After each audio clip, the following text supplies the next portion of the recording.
Welcome to Moving Forward. My name is Nikki Wimple. Tonight we'll be discussing rape culture, and how we as a society can work to end it.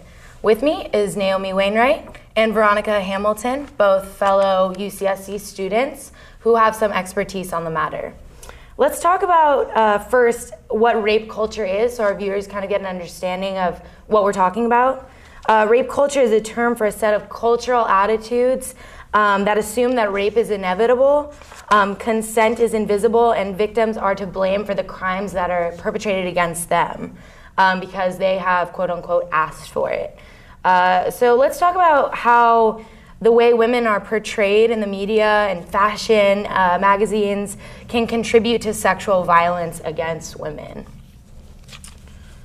So we see images like the one of Madonna here. We see that she is framed to look like she is dead or has been victimized in some way. And in this way, the violence against women is sexualized. Do you have any thoughts on that, or how these images are really contributing to rape? Like, how is that connected? Yeah, I mean, I think the problem with that image and images like it is that it normalizes this violence. It's something that we're seeing all the time. Exactly. So it desensitizes people to seeing women portrayed in this way, and is also eroticizing that and making it almost desirable. Yeah, I definitely think that it's kind of glorifying as well, the idea that women can only be seen in this sexual docile position where they have been victimized, and we don't see that with men in fashion magazines. We're not seeing, you know, like a woman standing over him or something like that to suggest that maybe he's been victimized. So it's very much one-sided, and I think it's dangerous to portray women like this, because it's essentially saying that you can be violent against this woman. It is sexy, it is hot, it's something that should be glorified. Yeah, and it's totally normal and goes without being questioned. Yeah, it's like we don't even notice it anymore. Yeah. Yeah. So let's look at this in regards to something that's happened recently. I'm sure all of us know, and the viewers at home know, about the Miley Cyrus at the VMAs. It's something that received a lot of controversy, you know, with her tongue sticking out, very sexually explicit performance, especially the VMAs that are supposed to be something that really anyone can tune into. And I think that a lot of this blame was put on Miley, when in reality, why aren't we looking at Robin Thicke's role? Why do you think that we're heavily emphasizing Miley's role? Yeah, I mean, I think the problem with that, the reason why we're looking so much at Miley and not at Robin Thicke, despite the fact that he's the one who's perpetuating these ideas of, even if she says no, you should keep trying, is that Miley, she's breaking the rules in a way that she's reinforcing rape culture, but she's doing it like wearing the teddy bear costume, she's sticking her tongue out, and it's these kinds of ways that she's going against femininity, and so people are shocked by that, and then they're shocked by rape culture, where Robin Thicke is doing the thing that we're seeing all the time, and so that becomes normal. It's okay that he's doing that because he's a man, you know? Right. Yeah. Yeah. Yeah, I definitely think it's dangerous in that sense. I also think it's dangerous that, yes, it received a lot of backlash, but this is what young girls are looking to, of like, you know, this is what pop artists are doing nowadays. And if you are going to be a young, successful female pop artist or rap artist, then you have to sexualize yourself like this. You have to wear this getup and be dancing like this and do these sexually explicit things. And we kind of lose the talent in that sense. We're just moving to something that women can do that. Also, Rihanna, think about, you know, the role models that Miley has. Rihanna's doing this. She's hugely successful. Her video Pour It Up is her practically naked doing the same things. And so, you know, I think what you're talking about before with the invisibility of it's like we're not noticing it, but what's happening is we're setting terrible, terrible examples for young girls. Right. Yeah, and I think a lot of the controversy over Miley Cyrus is just, it's it's looking at the wrong thing. There should be controversy over Miley Cyrus, right, but it shouldn't be because she's expressing her sexuality in this way necessarily. It should be that she's objectifying black women's bodies and commodifying their bodies, and therefore contributing to rape culture disproportionately affecting black women, and she's not seeing it. I think that's where the outrage should be when we talk about Miley Cyrus, not that she's playing into the same culture that every woman in pop has to play into. Right, and to explain that a little bit more, just for people that maybe don't understand how that's objectifying black women's bodies, we see that, you know, Miley receives a lot of attention, but she has her African-American female backup dancers who are wearing the teddy bears, who are literally the objects, and Miley goes up and actually spanks one of them. So I think when we're talking about that, that's what you mean, definitely, of we're making her an object to Miley Cyrus, who is a white woman's kind of prop. You know, and I definitely understand what you're saying by that.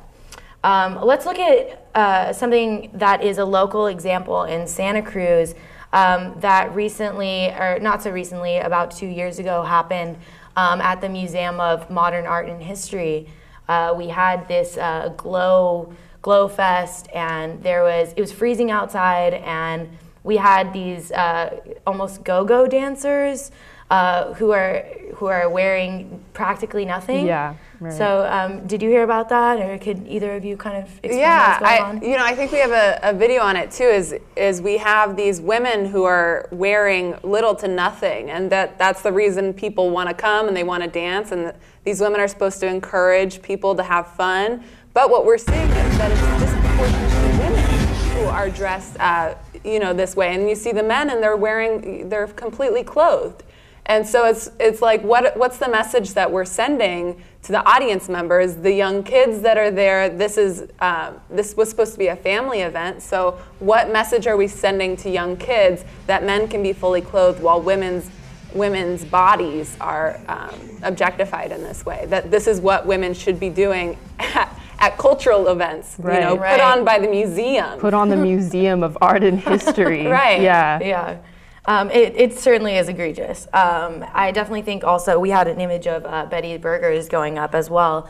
And it's Betty's Burgers in general is known for a very sexual menu, if any of you have attended there, attended to eat. And it definitely objectifies women in that sense. The logo is this woman who's a pinup doll, essentially, right? And it's like, what does this have to do with food, right? Like, what does this have to do with food? But there it is. So we talk about these women too at the Glow Fest, and it's like, it's invisible. It's something we walk by every day. We're not noticing it. We're not, you know, giving attention to it. But here it is. It's women everywhere in sexual positions, and it has nothing to do with what we're actually doing. Again, you mentioning that it's at a museum. I mean, come on, you know, there are kids. So yeah, I think with the Betty's Burgers example. The idea is that it's supposed to be this like vintage feel, it's ironic sexism, but if you're still doing it and you're still putting the sexualized woman as your mascot for your business, it's still sexist. Even if you think that you're being vintage, you're being coy or whatever, it's still sexist. And I think a good point to mention is that the MOD took criticism about the Dancernauts at their Glow Fest and have decided not to include them next year, which is, that's good. You know, it's nice to hear when businesses take feedback like that and they listen to the people that they're supposed to be serving. Especially in Santa Cruz. I mean, we're such a progressive city. I think, you know, it's definitely horrifying when you see it in a city like this that claims to be very educated on these matters. So I think it's definitely good that we've made changes to make it more family friendly and also less sexist, obviously. So let's look at some popular artists that have sent the message, so to speak, that blur the lines between consensual sex and rape, since we already kind of discussed it in terms of Miley. But let's go back to that because I know we had many people have seen the video Blurred Lines by Robin Thicke.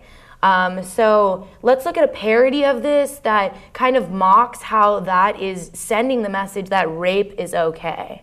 Boy, you'd better quit all your sexist ways. So here our manifesto of the modern age. It's time to undermine the masculine confines, 'cause we don't wanna grind.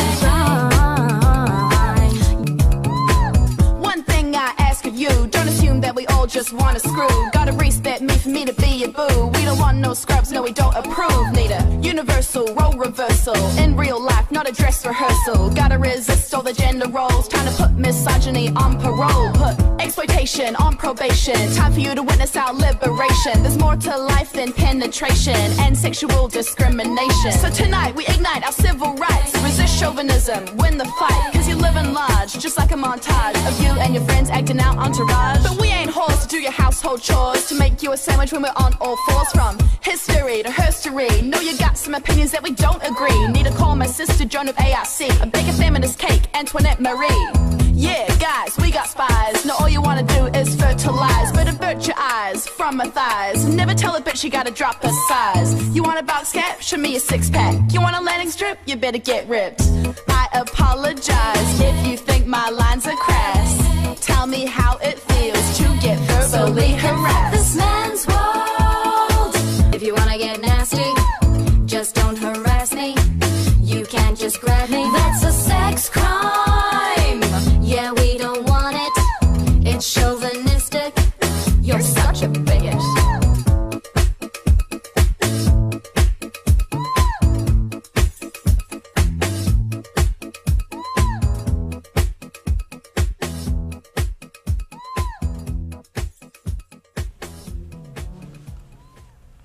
So I think that's a great video that kind of moves us into also thinking about how it's silly that in the video of Blurred Lines with Robin Thicke, these women are doing essentially the same things that we just saw in the parody, yet again, it's invisible. We see this theme that's super prevalent. However, when we see men in these positions, in these videos, on all fours, doing what these women are doing, it's weird, right? And so that kind of leads me to the next topic that I want to discuss in regards to rape culture is how is the definition of what it means to be masculine contributing to sexual violence against women? For me personally, I think that it's the fact that men keep hearing these things like be manly, take what's yours, you are entitled to it, that can be really dangerous.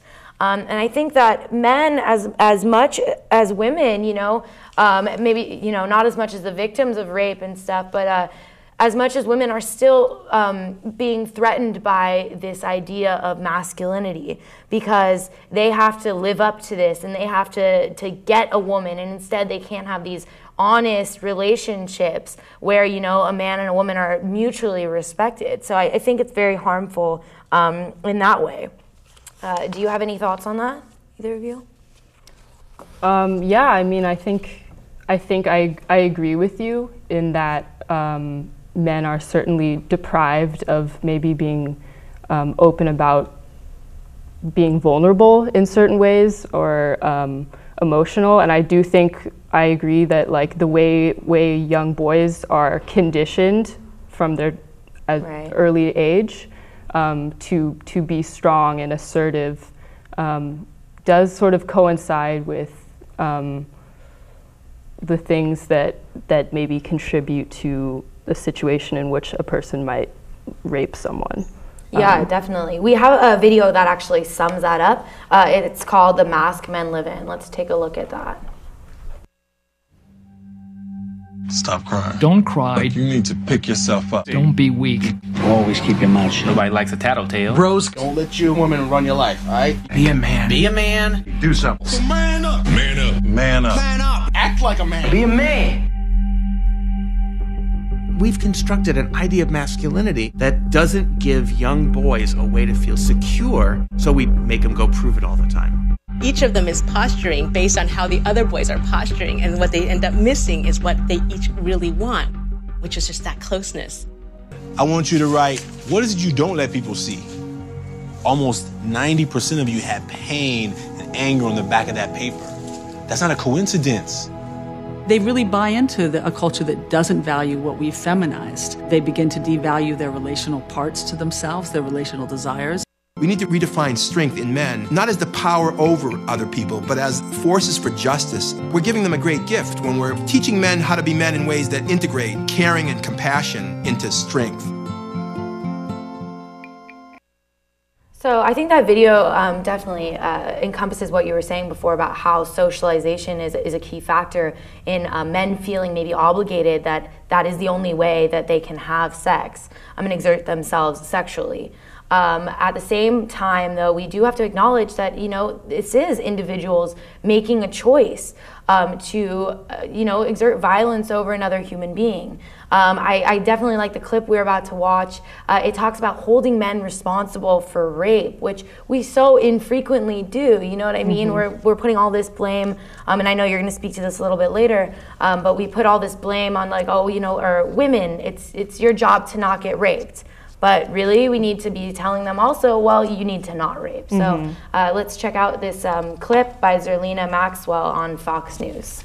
Women, they're telling them to use a ballpoint pen. A ballpoint pen? That's ridiculous as well, but I don't think that we should be telling women anything. I think we should be telling men not to rape women and start the conversation there. Well, criminals are not going to listen to that. No, so but I agree with you. We're not, yes, men are committing a crime, but many of the men that commit rape are people that you know. But no man should do that to anybody. You're talking about it as if there's some faceless, nameless criminal, when a lot of times it's someone that you know and trust. Well, I'm saying that women need to know that these situations arise, and we've got to, evil exists in the world. Yes, but evil exists. We can prevent rape by telling men not to commit it. They're not going to. Criminals will not listen. No, we're not talking about criminals. We're talking about a cultural... I want women to be able to protect themselves, don't you? I want women to be able to protect themselves, yes, but I want women to not be in this situation. And I agree but they're going to be in that situation. No, that's not true. If you train men not to grow up to become rapists, you prevent rape. You think you can stop? You think you can tell a rapist to stop doing what he's doing? Yes. You really? And he's going to listen to an ad campaign There are organizations that do this. Men can stop rape. Men stopping violence. They train young men to not rape. And you think you can stop every rapist? Over 90% of violent crime in the U.S. occurs without a firearm. And when you look at these studies that say women are more likely to be raped than to be able to defend themselves. If firearms were the answer, then the military would be the safest place for women, and it's not. But knowing that there are evil people, I want women protected. And they've got to protect themselves. But thank you both. I'm sorry that happened. It shouldn't happen. So I think that's an excellent idea of, a woman standing up and saying, we can prevent this thing to begin with. Of course, maybe criminals who have already committed this crime aren't going to listen, but what about young boys? We're socializing them, aren't we? So let's teach them not to be rapists. It seems like if we take more preventative action, it might work out better for everyone in the long run, right? And it's so interesting the way he said, I believe exactly that, evil is in the world. And so that's sort of how can we even get around this issue? It's innate, it should exist, it's just part of the world, whereas we have to imagine other ways of, creating people, which is what you're saying with socializing boys at a young age. Yeah, definitely. I think that's actually a very good segue into the next clip we're gonna watch. It's called Flirting with Danger. It looks at, what are the implications for young women who are living in this rape culture, and also it starts to point us into the last topic we're going to discuss, which is really what can we do to change the culture we live in, because as Zerlina Maxwell points out, we can do it. It's something that with prevention and hard work we can do it. So let's watch this clip and then we'll discuss that. I don't know what to think. I don't know who to be, really, because I'm damned if I do, damned if I don't sort of thing. And I can't sort out what I want because it's hard to separate from what's expected of me. But the thing is that all the different things that people expect from me, those are all parts of me. I just don't know which one to choose. It's a constant balancing act. You can't look too willing or experienced. You can't be more experienced than the guy is. And you can't come off looking like a slut, because then you'll look really bad. No, I don't think that I would call it abuse or victimization or anything, because even though it might look that way with his hand over my mouth and his hurting me and all, I don't think that I could ever call myself a victim. The fact that he forced me, it happened within a whole lot of other things. So I don't think it's really fair to women who have actually been attacked to call me a victim of rape. One of the most striking things I hear from young women I talk to is that they never shared their stories before because they didn't think anyone would understand. It feels really good to be able to tell someone that. I want to say to young women who hear echoes of your own experiences in these stories, you are not alone. And it's important that we come together to share our experiences, not just to get them off our chests, but to use them collectively to demand change. So I think that video, though, it's clearly shocking, especially the part of when his hand was over my mouth. It really shows the danger, and again, of the blurring of the lines, where it's like women don't understand or don't know to understand that maybe what they're experiencing isn't a normal thing, you know? Because if you're receiving all these mixed messages within society, how do you know definitively what rape is if the lines are always blurred, right? So let's move away from that. Let's put that aside for a second, and let's talk about how we can collectively move for change. I think I definitely want to leave our viewers with some ways that we can start doing things today that move to dismantle rape culture. Would either of you like to propose ways that we could do that to our viewer at home? Well, I think that there's a lot of different ways that we can address rape culture and try to end it, and it spans from teaching women not to feel like their rape was illegitimate, teaching women that if this happened to you, if you didn't want to have sex and it happened anyway, you shouldn't feel like it was your fault. Right. There are so many different reasons that rape goes unnoticed, because we're teaching women that if you said no, but eventually said yes, then sucks for you, you know? Yeah. If we're teaching women that if it didn't happen in a dark alley, then it wasn't rape, then these women are getting denied the services that they need. If they're experiencing things like this, then they should have services just like the woman who got attacked in the alley. They're different, but they're both rape. Right. And I think a lot of it has to do with raising awareness for women to feel like their experience is legitimate, but also to tell men that this is not the way we want to go about things. If you want sex, you don't just force it. Right, negotiating sex, yeah. Right, right. Yeah, it has definitely been a term that's been thrown around, again, negotiating sex. It's something that's been seen as so, unsexy. You see in all these movies, for example, even protection, for example, like the use of contraceptives is something that's so taboo that they don't even show it in movies. Like, so what are we teaching kids? Like, this is what they should be doing? So I think it's dangerous. I think a way that we can get around doing that is having comprehensive sex ed programs, ones that show, what are the benefits of abstinence if that's what you so choose. What is the benefit of a healthy sexual relationship? When will you be ready? Where can you find contraceptives? How can you talk with your parents and adults about this, or your doctor?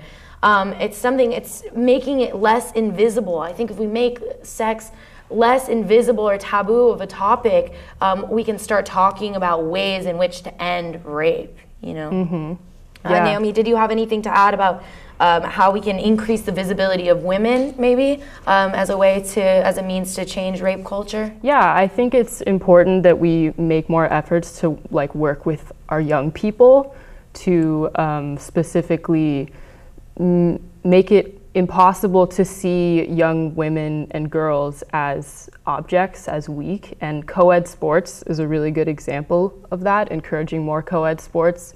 So if you think about sports as this context in which boys and men are encouraged to be aggressive and masculine, and those are things that are key to being good at sports, and it's also something that's really precious to our culture.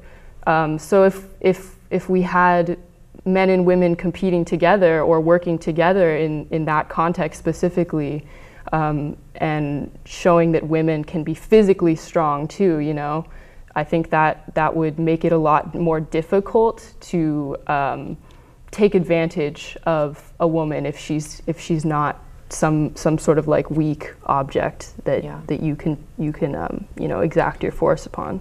Yeah, absolutely. I agree. Also, you know, as consumers, we have the power to not buy into things that you know, encourage rape culture. You know, whenever Blurred Lines comes on, it comes on to our Santa Cruz station all the time. Just flip the channel. Yeah. You know, and kind of the last thing that I want to say about that is, if you're, you know, young women, if you're at a party and you see your friend or another woman who's in a situation that's dangerous, if she's too intoxicated, if a guy, you know, is feeding her alcohol, let's work to, you know, find a way for her to get home, or take names, or ask the young man, hey, like, I don't know you, what's your name, what's your deal? Because yeah, it might be scary to speak up, but at the end of the day, you might be saving, you know, a fellow woman from a harmful situation. Yeah. Do either of you quickly have any last thoughts that you'd like to leave our viewers with, or any last ways to get involved? I think, you know, looking at feminist blogs, paying attention to legislation, maybe viewers can look up Cal VCP, look at different ways in which our laws affect rape culture, because it's top down as well as bottom up. Right. Yeah, and just to agree with what you're saying, I think we have to start looking beyond sort of like this myopic scope of life. There can be alternate realities now, and like taking responsibility for others is a huge part of that. And yeah, taking, you know, it doesn't have to be the way it is. Perfect. Yeah. All right, well, I think that will wrap up tonight's discussion on that. Thank you so much, both of you, for joining me. Viewers at home, get involved. It's something that it's important, and rape culture, it is invisible, but you can do a lot as an individual, and you can also do a lot as a collective group. So thanks again for joining us, and tune in next time.